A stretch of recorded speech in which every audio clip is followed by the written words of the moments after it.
Michael from a Fairchild TV station. Nice Michael? talking to you. No jokes already. Yes. No, very well. And These are good friends. Journal? Pardon? A work journal? Oh, right. Okay. for Shanghai.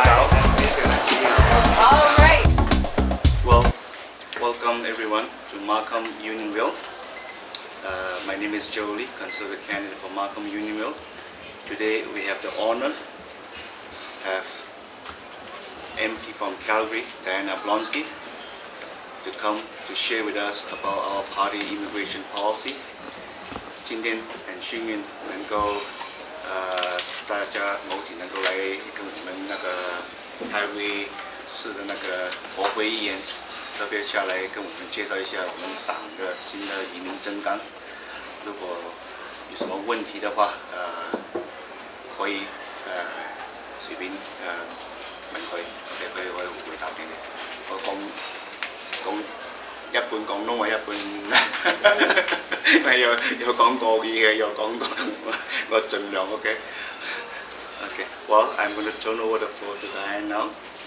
And like Diane is our party immigration critic, and she knows almost in and out about the immigration issue facing the country.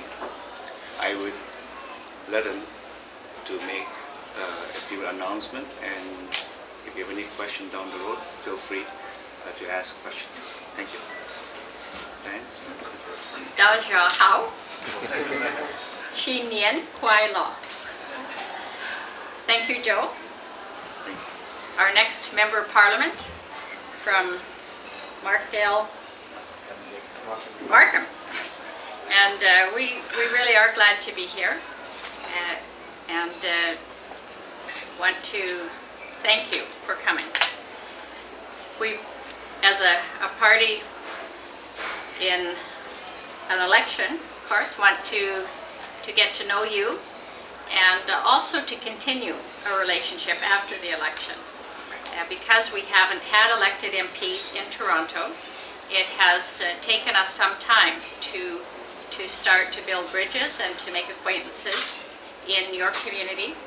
But with the help of people like Jolie and others, we intend to come to you often to talk about issues and to explain policies and to answer your questions. So this is a beginning of a good friendship and a new year and possibly a new government.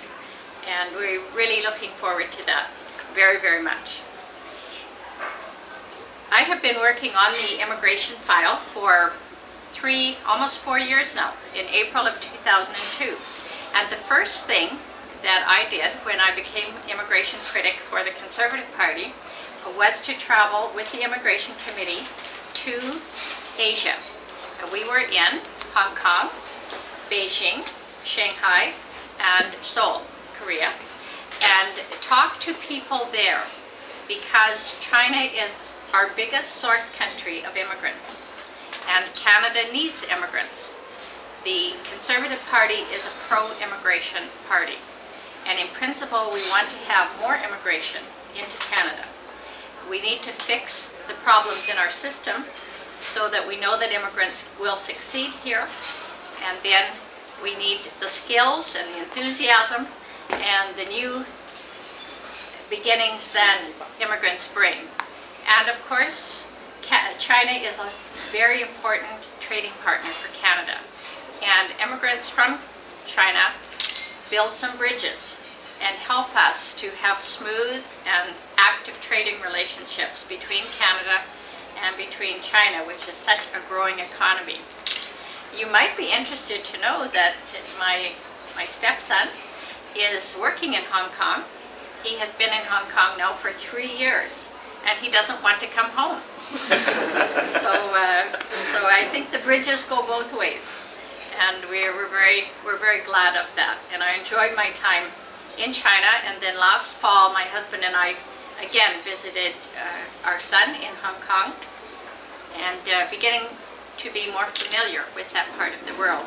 Also in Calgary, Joe and I were talking, there's a very active Chinese community, and I have many good friends in the Chinese community there.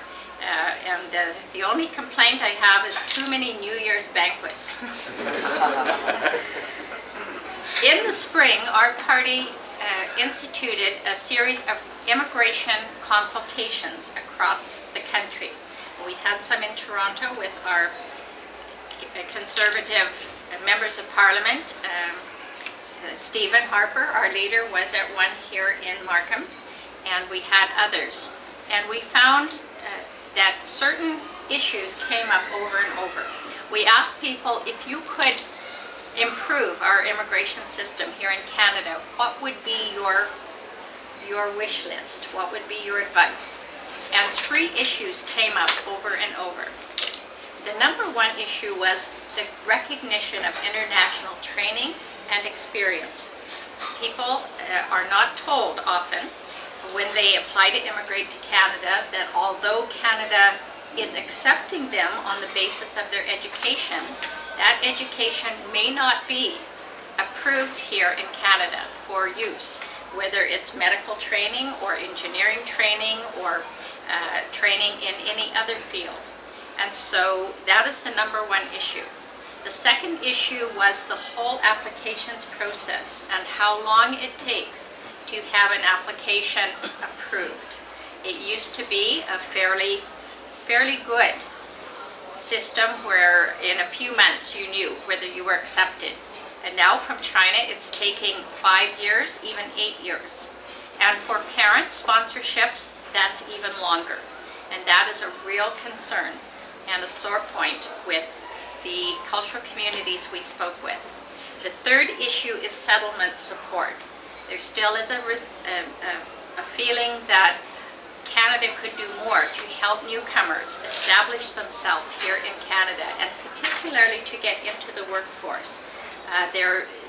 Newcomers find that Canadian employers sometimes are reluctant to hire them and to accept their qualifications. And so those were the 3 issues we heard the most.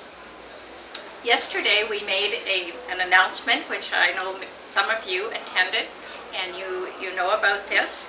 But the first thing we will do as a new government, should we become government, is to deal forcefully with this whole issue of recognition of international credentials. The Conservative government will set up an accreditation body. There will be an agency for the accreditation and the recognition of international credentials. And this body will not only evaluate credentials of people applying to come to Canada, but it will also be a salesman for newcomers. It will go to businesses. This agency will be responsible for talking to Canadian employers and businesses and telling them the unused resource that newcomers represent, and saying to them, these credentials that people have who are coming to Canada as immigrants are good credentials. They're credentials that are going to be valuable to your company, to your business, and to actively promote the inclusion and the hiring of newcomers from across the globe into the Canadian workforce. So we're very, very excited about that. We will establish this agency right away. That will be one of the first things we'll do in the first year of our mandate. And from there, actively work to make sure that newcomers do not face unnecessary barriers when they have training and talent and ability and experience that Canada needs. With respect to settlement, the first thing we can do and will be to cut the right of landing fee in half. Right now, the right of landing fee is $975 per immigrant. We will immediately cut that in half. And then in the next few years of our mandate, phase out the right of landing fee altogether. The right of landing fee was brought in by Paul Martin in 1995, and he said that it was to deal with Canada's deficit. Well, Canada has not had a deficit for many, many years. We have had, as Paul Martin will tell you, 8 consecutive balanced budgets. But in spite of 8 consecutive balanced budgets, the right of landing fee has stayed in place. And Conservatives do not believe that this money is necessary, and we believe that the money can be much better used by newcomers to help establish themselves. We know that even if you move to a different house in Toronto, there are costs involved. It's an expensive process to move, and it's even more expensive when you move from one country to another. And we want newcomers to come to our country to choose Canada and to allow them to keep as much of their own money as possible and not take it away from them in fees so that they can establish themselves more successfully. So that was announced yesterday, and we're very pleased about that. We think that this is a good move, the right move for Canada, and the right move for newcomers as well. On the applications process, under this government, the Liberal government, application process has slowed down. In fact, the whole system has become almost dysfunctional.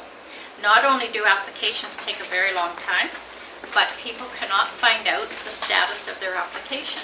They try to call the government 1-800 number, they try to call the Citizenship and Immigration Department just to say what's happening.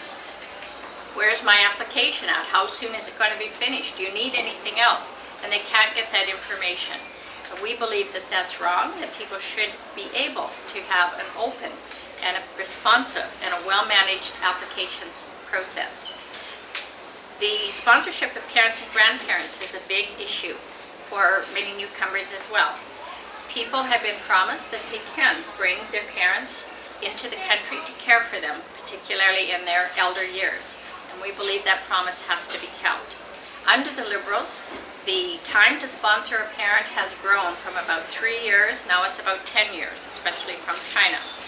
And we believe that that is wrong.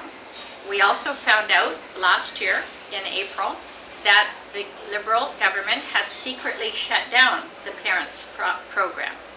They were taking applications, but officials were instructed not to process those applications. But the government didn't tell anybody that. And so people were expecting that their application was getting worked on, was being processed, but it wasn't. And this came out, and it was quite a scandal. And so we will do better, significantly better, than taking so long to let people know what the status of their application is. So those are concerns on the immigration front. But we have other priorities which we know are priorities of the Chinese community, of all newcomers and all Canadians, whether you're new Canadian or a Canadian that's been here much longer. And our priorities are, first of all, to clean up government. People come to Canada, they work hard for their money, they play by the rules, and they expect the leaders of their country to do the very same. To spend honestly, to look after the people as they were elected to do, and to be honest and trustworthy. We will introduce a Federal Accountability Act, and Jolie will be there to help pass it and administer it, and we are going to clean up government. That's our number one priority. We will also be providing tax relief.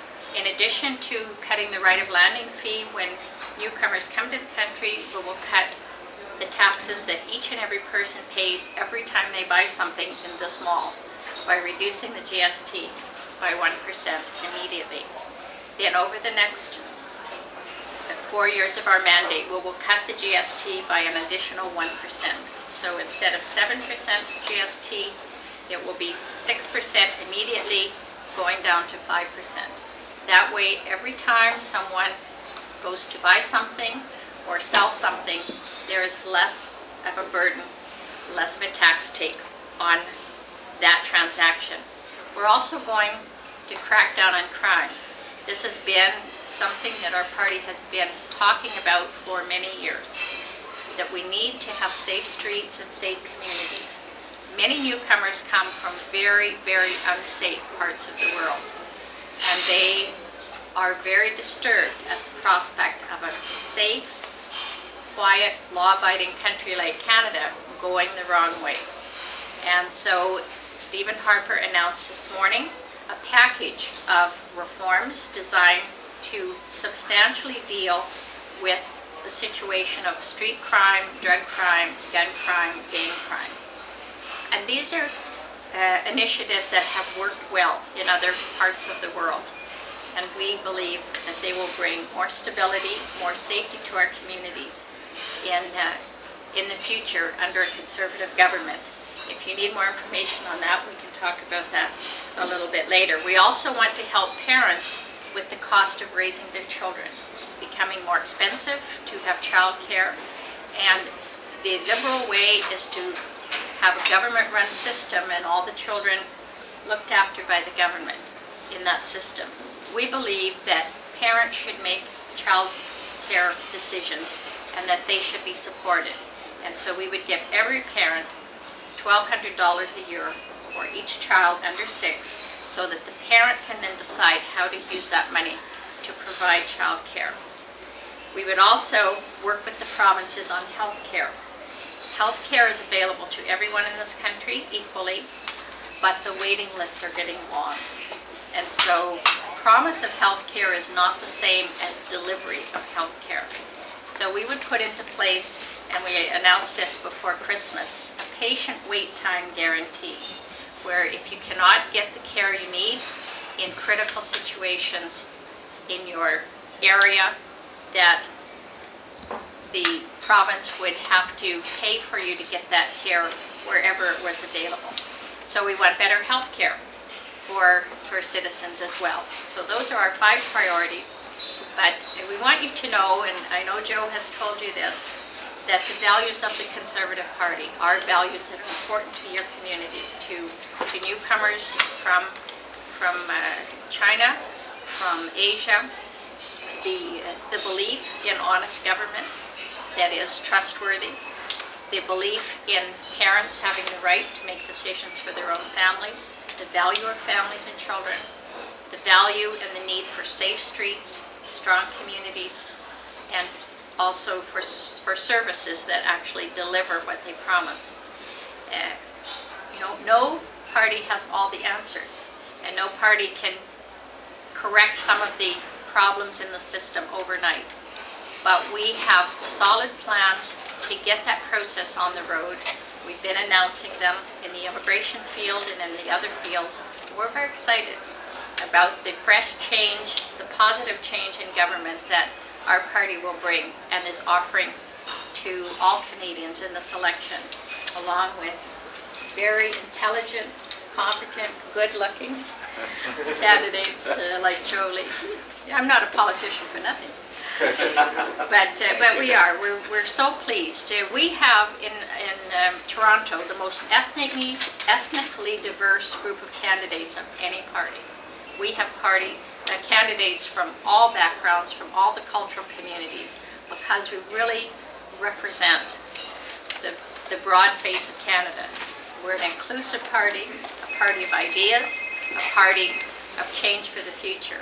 And I'm just very, very excited about the next Canada and about what we're going to be able to do to bring some of our ideas forward and to provide a change in government that's much needed. So thank you.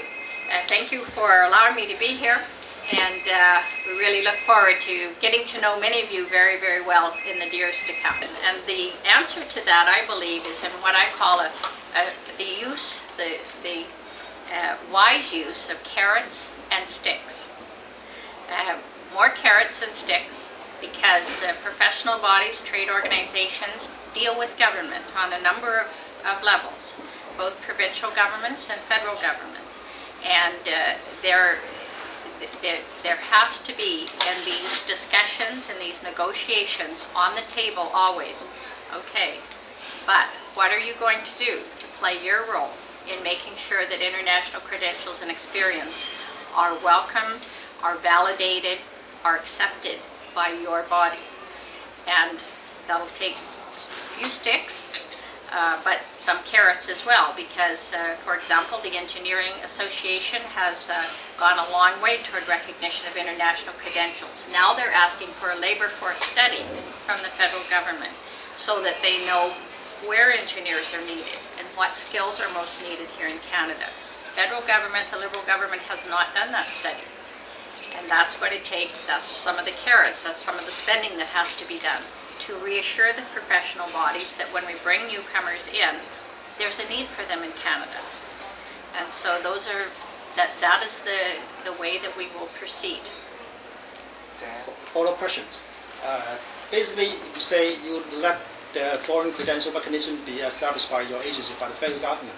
But are there really the jobs available? Because, like, for example, medical field, always say that we have long queues for the emergency service and then not enough doctors and nurses.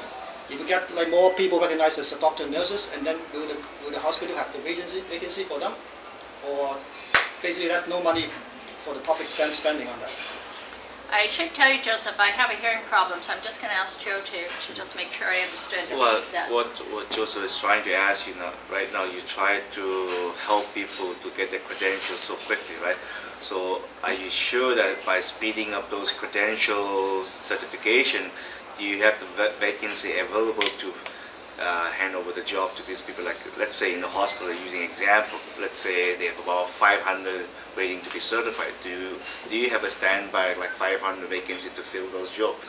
You know, like we talk about, we need a lot of this doctor here. So his question is that, so once you start doing certification for this professional people, is the job ready to accommodate all of them? Yeah, and that's a good question, because as I mentioned, this Canadian agency for assessment and recognition of credentials would also have a function of going to the business community and Canadian employers and selling the opportunities they have to hire newcomers.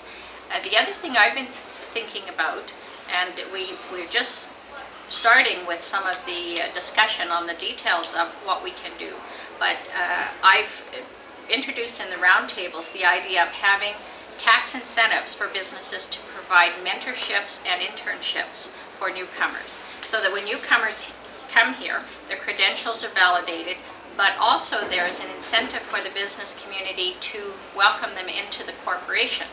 And with mentorships, then a newcomer is sort of shown the ropes, because every business has their own culture. It's not just every party, or not every country that has their own culture, but every corporation, every business, every profession kind of has their protocols of, the do's and don'ts. And a mentor can help newcomers get familiar with that. And also an internship will allow a newcomer to get Canadian experience.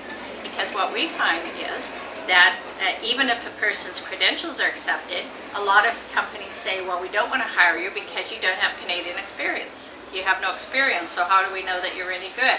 Well, an internship program would allow newcomers to get experience, get some pay at the same time, and the only way, or the best way for that to work, would be for there to be some tax incentives for that to happen. There are some companies that have started to do this without tax incentives, and the Maytree Foundation here in Toronto has been excellent at approaching businesses, and I know the insurance agencies have been quite open to this, and some other businesses, and linking them up with newcomers for mentorships and internships. But I think we have to broaden that, particularly because Canada does need these skills, and to have people sitting around with the skills, waiting for someone to take a chance on them, is not good enough. We have to proactively give incentives for businesses to welcome and to bring into their company newcomers. And that's the idea I floated. It's had good response so far, and so that's one of the things I'll be recommending and pushing forward after the election. If you have comments on that, let me know, because we need ideas as well as giving ideas. Leo from Shing, I have a question. Yes. Excellent, and the answer is that we would start this process immediately that someone applies. So immediately as someone applies for immigration, their credentials would go to the Canadian agency for assessment, and then the applicant would know fairly quickly what the recognition factor will be. In other words, there will be a validation that they didn't get their diploma from a mail order house or something, and also what would have to be done to get Canadian equivalency. I have a constituent, for example, that has 2 master's degrees, and he taught school. He has an education master's and a science master's, and he also taught ESL, English as a second language, in South America, where he happened to come from. So his English was excellent. Well, when he came here, he applied for a teaching job, but he was told you need a teaching certificate. So he went to the Teachers Association and said, could I have a certificate, please? Here are my credentials, my 2 master's degrees, and my references from my schools, etc. And they said, oh no, your degrees are not fully acceptable here. You have to take 2 more years of university to teach school. 2 master's degrees. Well, this man had a wife and 3 children. There was no way he could take the extra time to go to school. He had spent all of his money coming to Canada. He had to take a job stocking vending machines. But if he had known ahead of time, then he could have taken some of these courses through the internet or been prepared financially to take some of these courses. But it came as a shock. So not only is this information to be given to people beforehand, but they also have to know what they can expect if they need more training or an internship or a residency as a doctor to obtain Canadian equivalency. That way you know. Most of us can deal with hard things if we know, but it's when you don't expect them that it's tough. And when he said when he went to the embassy, our embassy, and said, I want to apply as an immigrant with 2 master's degrees, they said, you're in. You will get the most points because you have exactly the education we need. So he never dreamed that when he got here, the door would be slammed in his face. So we want people not only to know that their credentials are validated so that they can present that validation to Canadian employers, but they also need to know what they will likely be looking at as upgrades in order to obtain Canadian equivalency. Yeah. How soon can we expect improvement in the department? It's hard for me to answer that because until you get to a department, you don't know exactly how dysfunctional it is. We can see the results. We will put the agency into place immediately. We'll get going on that. We will immediately cut the right of landing fee. But the next thing we'll have to do is to get a handle on exactly what isn't working in the department. We know, for example, that funding for the immigration department was cut by Paul Martin in 1995, and it was never restored. It's been cut for the last decade. In the last budget, the Liberals said they would put more money into the system, but we haven't felt the results yet. So we know we're going to have to invest more money in the system, but we also know that there's a morale problem there, and that is some of the intangibles that I'll have to deal with either as a minister or as an advisor to the next minister. And so we will be looking at that very quickly, but as we say in our policy, our goal will be a welcoming and well-managed immigration system. So we want to change the attitude of CIC, and we want to change the corporate culture so that there is a more timely processing. How quickly we can get things going back, I can't promise you that it will be overnight, but we will definitely be moving on that. We have a $700,000 person backlog, and that has to be addressed as a high priority as well. But what resources we'll need, how fast we can do that, we will only know once we're in government and can evaluate the resources we've got there. Does your party know how much money it needs for We are prepared to put more money into the immigration system and department. Diane, you're talking about the Liberal government cutting the funding for the What we have found out was that the immigration department was a moneymaker for government. Over the last 10 years, the immigration department has brought in $1.5 billion more than was needed to run the department. So we know that there are resources coming into the department that haven't been used. They've been actually put back into general revenue. So because of that, we know that there is enough money to run the department at this level. We know we're going to have to put more in, but we also know that it's going to mean a lot more to the success of newcomers to give that right of landing fee back and get resources, if they're needed, to run the department from other sources. Because it's going to mean a lot to newcomers to have that money back in their own pocket, particularly because the cost of living is more expensive all the time. It's even more expensive today than it was in 1995. And so a family of four paying an extra $4,000 in right of landing fees is huge. And it's going to pay off for Canada to have people being able to establish themselves more easily and more quickly with their own money, rather than have to give that money to the government, sometimes not being well used, and then having to wait longer to become productive in the workforce. So we think that there's going to be a cost benefit there easily. Any other questions? So why don't you eliminate them instead of like cutting in half? Say you got 1.5 billion surplus in the immigration department. So now your party is suggesting eliminating half the landing fee, and later on can reduce to $100 according to Stephen Harper just said yesterday. So your question is, why not eliminate it right away? Yes. Yeah. Well, because we want to be prudent about it. And Michael's question pointed to that. Right now, by cutting the right of landing fee in half will mean about $500 million less in revenue. And that's quite a bit. We want to make sure that we don't cut it too far too fast, so that we won't be able to get the department up and running properly, or we'll have more difficulty. But we know that over time we will be able to cut it completely. But we want to start in a balanced and prudent way. So that's why we're just cutting it in half right now. Yeah, I think Last Diane question. answered. Sure. We'll take just two more. Okay.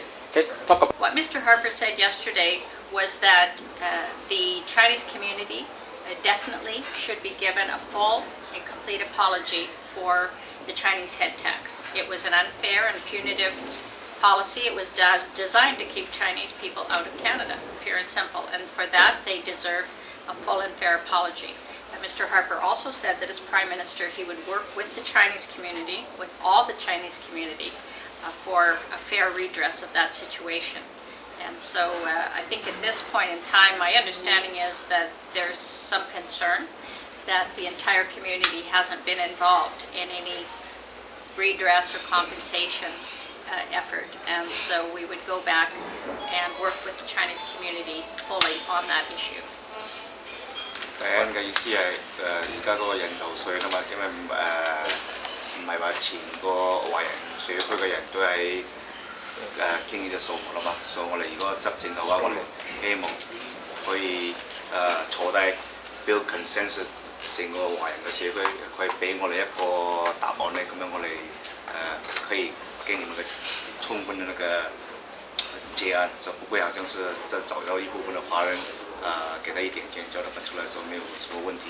我希望不能夠這樣做，希望能夠坐下來，讓華人他們自己給政府一個詳細的那個答案，說這個是數目是適合的、配合的，那麼我會很認同你們的做法，會跟你合作。謝謝。Just one last question. Yes, the concern. To know that we will be releasing more details of our economic platform. As you know, our leader, Stephen Harper, is rolling out policy announcement each and every day, and there will be one on our economic platform. So you can watch for that. And I can also tell you that each and every one of our policies are costed out. And after the debates, which will be next Monday and Tuesday, we'll be rolling out our whole platform in its entirety and the cost. So you'll see that as well. But we haven't made all of the announcements in our platform yet, but they are coming.